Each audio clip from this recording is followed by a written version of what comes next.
Hello friends, तर आज माझ्या किचनमध्ये बनलेली आहे ही छान अशी एकदम सुंदर दिसणारी पालकची भाजी.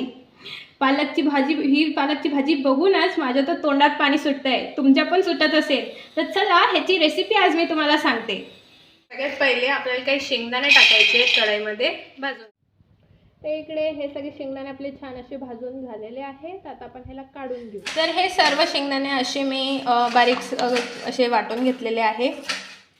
तर इथे मी काही लसूणच्या पाकळ्या घेतलेल्या आहे, ह्याला आपण वाटून घेऊया खलबत्त्यामध्ये.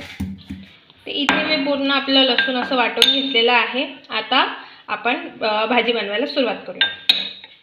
तर इथे ही अशी फ्रेश अशी पालक मम्मीने मला निवडून दिलेली आहे. आता ही आपण स्वच्छ अशी धुवून घेऊ. ही पालक अशी स्वच्छ धुवून मस्तपैकी कापून घेतलेली आहे. इथे कढई गॅसवर ठेवलेली आहे आणि ह्याच्यात 2 चम्मच तेल टाकत आहे. तर इथे तेल गरम झाल्यावर मी ह्याच्यात जिरा टाकते. आता हे आपण वाटून घेतलेली लसूणची पेस्ट ह्याच्यात टाकायची आहे. आता हे थोडंसं गोल्डन झालेलं आहे. आता आपण ह्याच्यात ही सर्व भाजी पालकची टाकून घेऊ. त्याला मस्तपैकी असं हलवून घ्यायची पालक. इथे पालकमधलं पाणी आटून गेलेलं आहे. पहिले तर आपण चवीनुसार ह्याच्यात मीठ टाकू. आता ह्याच्यात थोडीशी हळद टाकायची आहे, 1 चम्मच मिरची पावडर आणि 1 चम्मच मसाला. तर हे मसाला असा मिक्स करून झाल्यावर ह्याच्यात जे आपण शेंगदाणे वाटले होते ना ते टाकून घ्यायचे. आधी ह्याच्यात थोडंसंच पाणी टाकायचं आहे.